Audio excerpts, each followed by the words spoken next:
We guide you through how to speed up download in Google Chrome.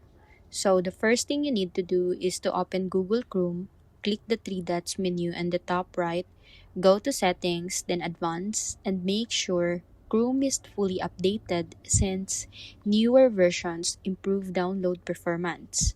Next, check your internet connection by choosing unused tabs and apps that may be using bandwidth in the background.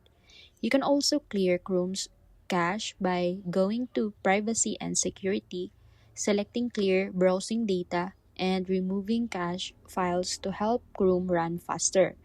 If downloads are still slow, disable unnecessary extensions by opening extensions and turning off anything you don't need, as some add-ons can slow down downloads.